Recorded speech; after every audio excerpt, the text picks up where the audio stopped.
I never imagined that one random evening would flip my entire life upside down, leaving a sharp ache in my chest and a burning desire for revenge. My name is Charles, though most of my friends and co-workers call me Alex. I'm in my early 40s, and until recently, I believe I was in a nearly perfect marriage. My wife, Irene, always came across as calm and serious, and I truly believed she shared my values and priorities. But one unexpected moment shattered every illusion I held and forced me to face a reality I never wanted to see. That day, I came home a little later than usual. I had worked in investment finance for years, and the long hours had become second nature. Exhaustion was no longer something out of the ordinary.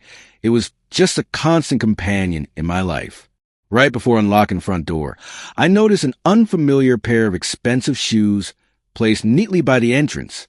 At first, I just glanced at them, thinking maybe someone Irene knew had dropped by without warning. But something inside me twisted.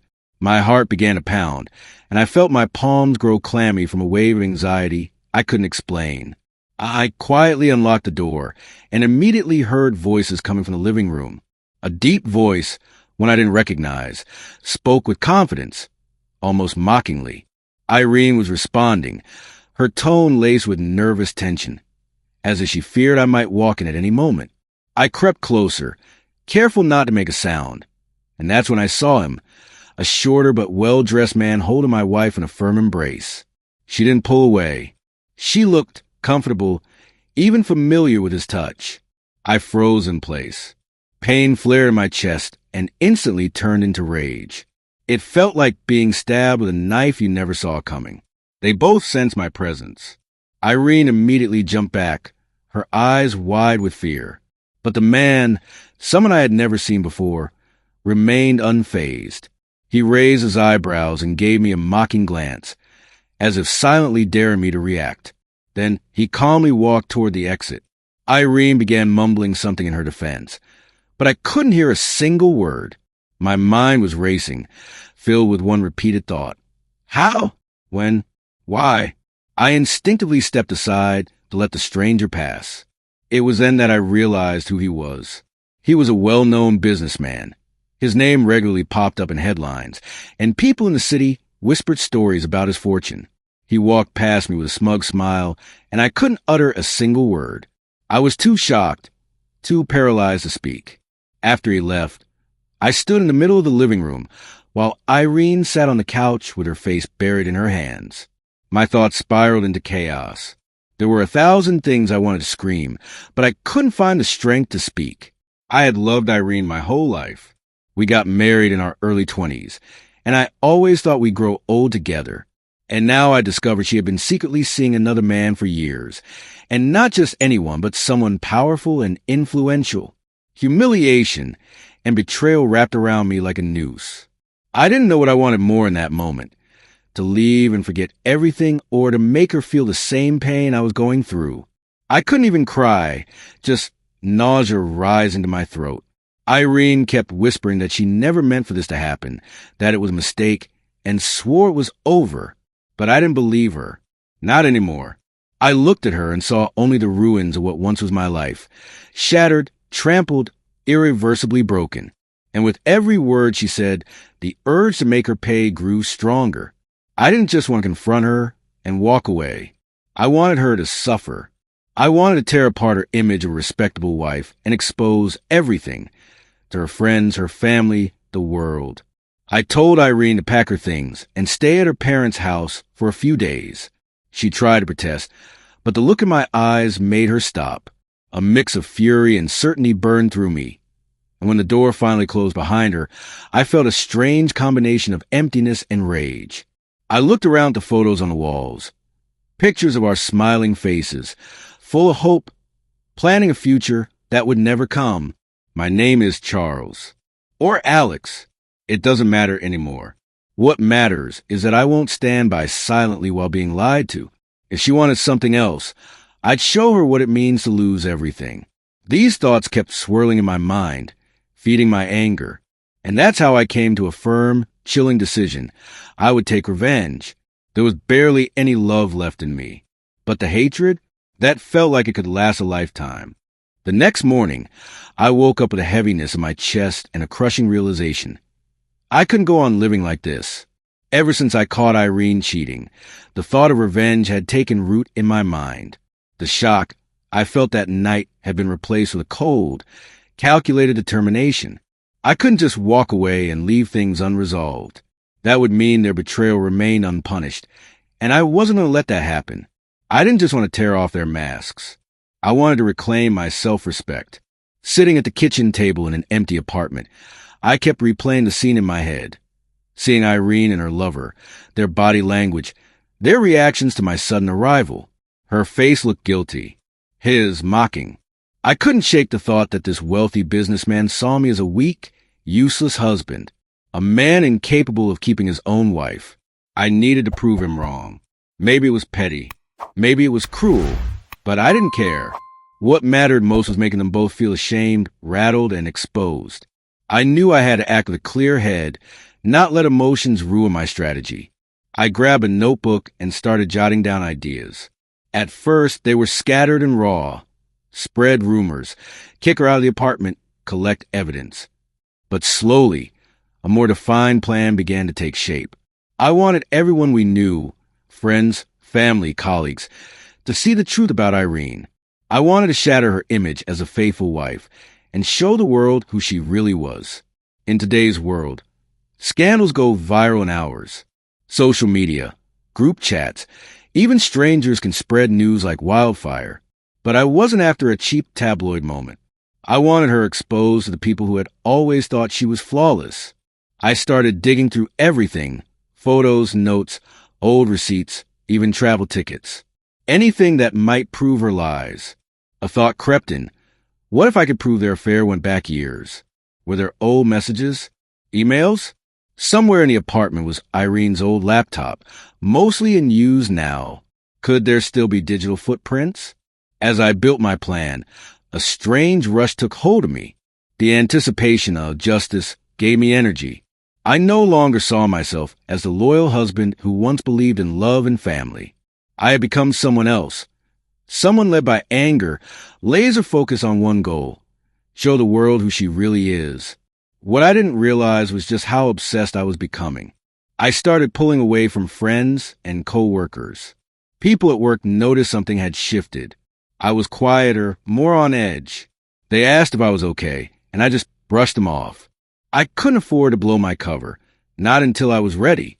I stopped caring about my career, my reputation, even the things that used to matter most to me. Every free moment was now spent figuring out the most painful blow I could deliver in between gathering evidence. I imagined different ways to reveal everything. Maybe I'd invite all our friends to what they thought was a celebration, then expose Irene in front of everyone. Or maybe I'd post everything online and let the storm erupt. The more I fantasized, the more convinced I became. This was the only way to come out of this as the winner. In my mind, once the truth was out, everyone would take my side, and Irene would be left completely alone. But deep down, there was something else brewing. Doubt. Sometimes I caught myself wondering, what if this doesn't bring me peace? I quickly shoved the thought away. I had waited too long for justice to start second-guessing myself. Day after day, I dove deeper into my plan, oblivious to how people around me had already started pulling away. Friends avoided me. Family looked at me with concern. But I didn't care. The only thing that mattered now was revenge. Everything else could wait. Every morning, Alex woke up with a gnawing feeling deep inside, like something intangible was clawing at him.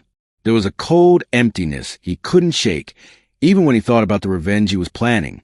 Days ago, his strategy had seemed sharp and decisive, but now his heart was filling with doubt. He had already gathered a mountain of incriminating material on Irene, and the man whose name now triggered him like a curse. Yet every time he imagined how he would expose everything, a strange unease would settle in his chest. The burning resentment hadn't faded. He still couldn't get rid of the image of Irene. Her smile, the softness in her eyes, the look he used to believe was only meant for him. Now, those eyes were smiling at someone else. Alex replayed the moment in the living room over and over again, his wife wrapped in the arms of a stranger. But what hurt even more wasn't just a betrayal. It was how Irene looked at her lover, the warmth in her voice, the tenderness that had once belonged to him. His feelings were still alive, but twisted now, turned into a weight too heavy to carry. He couldn't erase the memories of their happiest times. Beach vacations, holiday dinners with friends, late-night talks in the kitchen. Those thoughts made him feel bitter. They were the reason he couldn't enjoy the idea of vengeance. He was on the brink of executing his plan, just needed to tie a few loose ends, pick the time and place. So why did he feel guilty? Deep down, he knew that revenge wouldn't bring back the love they once had. Worse, the path he was on wasn't only hurting Irene. It was tearing him apart too.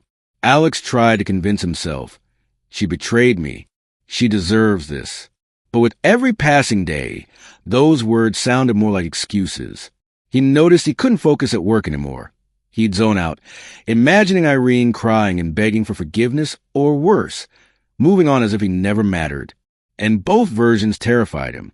One evening, he decided to visit an old friend, Jake. Jake had been close to both him and Irene for years, and Alex hoped to find some comfort, maybe even support. But after hearing the whole story, Jake responded with a calm tone that caught Alex off guard.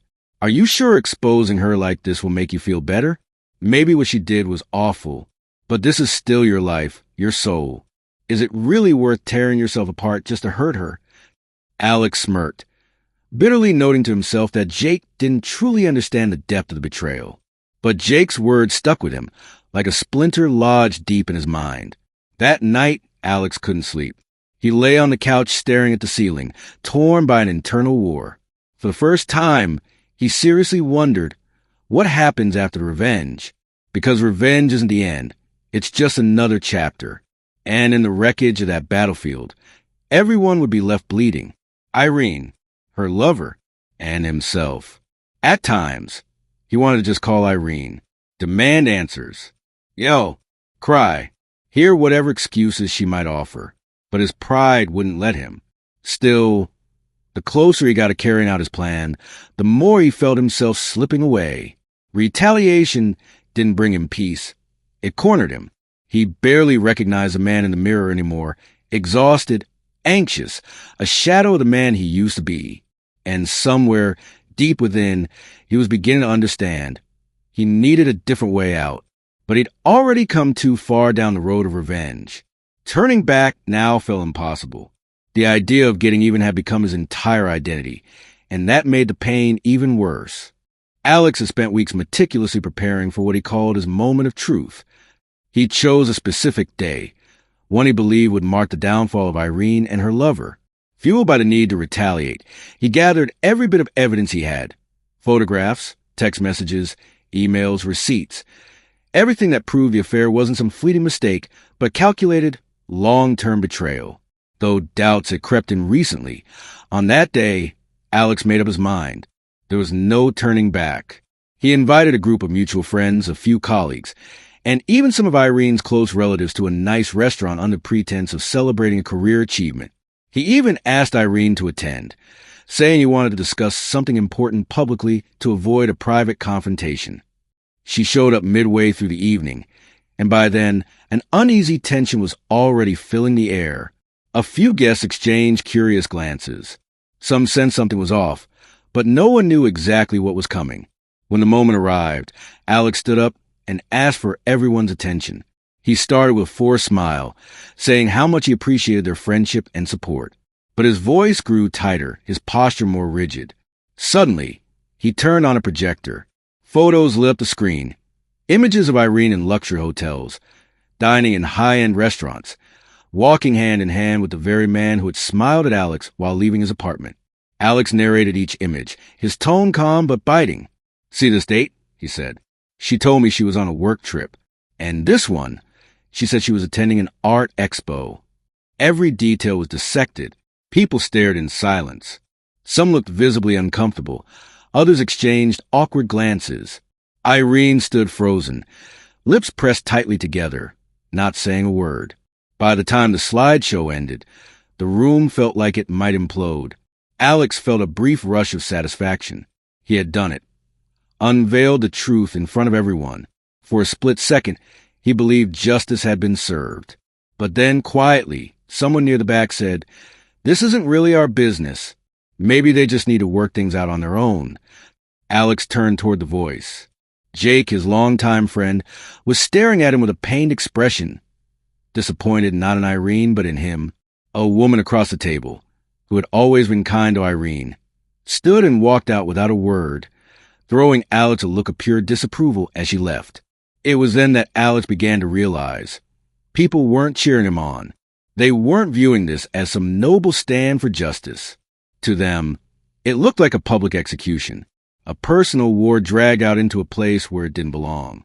One colleague approached Alex and said quietly, "I'm sorry, but I don't get why you made us part of this. It's your relationship, not ours." Alex felt something inside him clench tight. He had expected support, even admiration. But instead, what he saw was discomfort, judgment, and confusion. And Irene, she wasn't crushed, sobbing, or begging for forgiveness like he had imagined. She calmly gathered her things, her expression unreadable, and prepared to leave. Her eyes showed no fear, just a cold detachment, as if she had nothing left to say. Once the restaurant emptied, Alex sat alone at a table in the corner. The manager politely asked him to leave, and he nodded without a word. A strange silence followed him as he stepped out into the night. The high he expected from revenge never came. Instead, he felt stripped hollow. As he walked home, his phone buzzed with texts, messages from friends asking, "Are you okay?" or "Do you need anything?" But they didn't sound concerned. They sounded distant, unsure of how to deal with him now. And deep down, Alex knew the truth.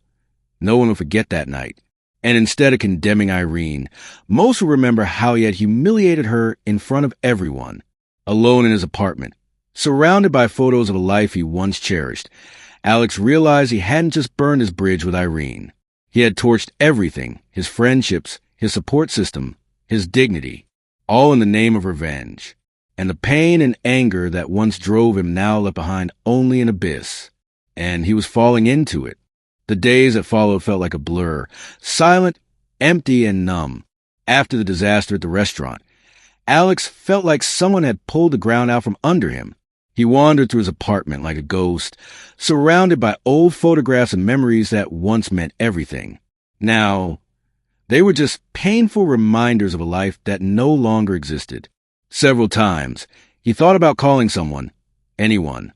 But each time he hesitated, haunted by the judgmental looks he'd seen on their faces at night.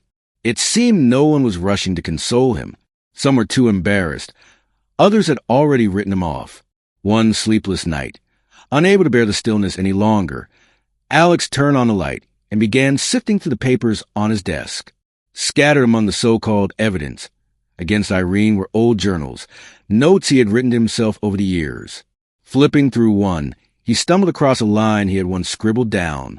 Goal: to be the best, to succeed at everything, to never be deceived. It had been written long before any of this happened, but now it struck him hard.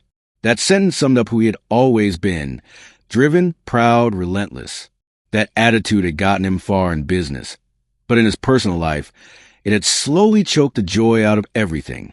As he turned more pages, Alex found a photo of him and Irene, hand in hand, their smiles radiant and carefree. Had everything meaningful between us really vanished in an instant? He wondered. A deep ache clenched in his chest. There was a time when they had shared dreams, built a life together, created a private world just for two, and now that world had crumbled. But was it all because of her betrayal? Or had the collapse begun long before? Memories flooded back, arguments that went unresolved, missed dinners, nights spent working late. He began to realize that he, too, had played a role in the downfall. He had poured himself into his job, his image, his success. Perhaps Irene had been wrong, but so was he, in different, quieter ways. And for the first time, Alex admitted to himself that his pride might have been just as damaging as her infidelity. That morning, his phone rang. It was Jake, the same friend who had walked out of the restaurant in quiet disappointment. Alex didn't want to answer, but something told him he should. He picked up. Jake's voice was soft. "Hey, I was thinking, maybe we could meet up? You sound like you could use a walk and some fresh air." Alex hesitated, then agreed. Later that day, they met in the park. Jake brought coffee and didn't ask any questions. He just walked beside Alex in silence until Alex finally spoke. I thought revenge would make me feel better, he said abruptly. But the more I tried to destroy Irene, the more it felt like I was destroying myself. He went on to share everything he'd been thinking, how it wasn't just about betrayal, but about ego, about needing to be right, about not wanting to look weak. Jake listened quietly and finally said, "It's good you see that now. The real question is, can you let go of it?" The words, "let go," felt foreign to Alex. He had always associated forgiveness with weakness. But now, after everything, all he had left was the wreckage of his own making. For years, he had chased perfection. Perfect marriage, perfect success, perfect image. And that fantasy had blinded him to what really mattered. Back home, he felt a sudden urge to do something symbolic. He gathered all the evidence he had collected, photos, printed emails, receipts, and packed them into a box. He deleted the folder on his computer that held Irene's messages. With each step, he felt like he was peeling off layers of anger and let his breath go a little deeper. He wasn't sure what would happen with Irene, or if anything could ever be repaired. But for the first time in months, he felt the smallest flicker of clarity. If he wanted to be human again, not just a man driven by vengeance, he had to rebuild himself. The idea terrified him. Forgiveness meant admitting life was complicated, that blame wasn't always clean, that even betrayal might have roots in two people's silence, distance, and unspoken resentments. But this realization, as painful as it was, felt like a release. Maybe, just maybe, he could start again, not with the illusion of perfection, but with honesty. That night, Alex sat down and wrote Irene a short message. He didn't apologize for everything, and he didn't accuse her either. He simply said he was ready to talk, not about the past or who was to blame, but about the future. Writing it was hard. Every word felt like lifting a weight. But something inside urged him. If you don't take this step now, tomorrow might be too late. After sending it, he stepped out onto the balcony and stared at the city lights. They still shone as brightly as ever.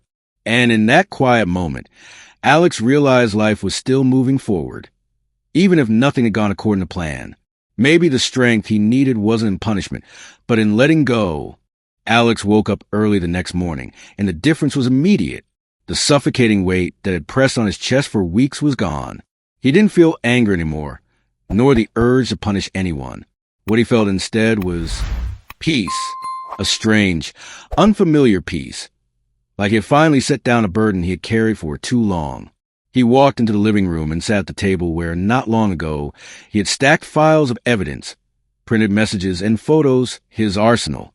Now the surface was clean. Everything he had once obsessed over was gone. It was as if clearing that space had cleared something inside him too. He made a cup of coffee and stood by the window, watching the early sun rise over the quiet street. For the first time in months, he noticed how calm mornings could be, when you're not consumed by hate, when you stop chasing closure and start embracing silence. Normally, he would have checked his phone right away, news, messages, social media. But today, he didn't want any of it. He needed a break from noise, from opinions, from the world. On the table beside him sat the letter he had written to Irene the night before. He hadn't filled it with grand declarations or dramatic gestures. Just a simple message. I'm ready to talk. Not about blame. About what's next. He had no idea she would answer. But for once, that didn't scare him. A little later, his phone rang. It was Jake again. "Hey," Jake said with a soft smile in his voice. "How about a walk? Just us. No heavy stuff." Alex paused and agreed. When they met in the park, Jake handed him a bottle of water and started walking without saying much. They strolled quietly for a while before Jake finally asked, "You look calmer. Everything okay?" Alex nodded slowly. "Yeah," he said. "I've been thinking. I believed I had to make her hurt. That it was the only way to feel justice. But the more I tried, the more I lost myself in the process." He looked out at the still surface of the pond. Ducks gliding peacefully across the water. Something about the quiet scene made everything else feel small. "I think real strength," he continued, "isn't in tearing people down. It's in learning how to live with what's happened and still move forward. Jake smiled and clapped him gently on the shoulder. He could see that Alex was finally coming back to himself.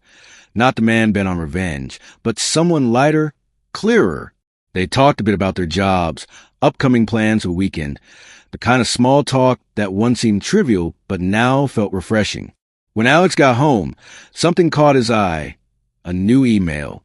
From Irene, she had replied. It was short, honest. She admitted how deeply she had hurt him and said she understood if things could never go back to the way they were. She didn't try to explain everything, didn't beg, didn't blame. Her final line read simply, I hope you find peace, even if it's not with me. Alex closed the laptop and, to his surprise, felt thankful. Thankful that she had acknowledged the pain. Thankful that there was no war in her tone, no resistance. Maybe this wasn't reconciliation. Maybe it was just the beginning of two separate journeys. But it was closure, the real kind. Later that afternoon, Alex walked through the neighborhood where so much of his life had unfolded. Past the cafe where they used to go, the park where they'd once laughed like teenagers. And for the first time, he didn't feel like those memories belonged to someone else. He had lived them. They mattered. And now, they were part of his past, not his prison. He stepped into his favorite coffee shop, the one he hadn't been to in months, ordered a latte, sat by the window, watched people pass by.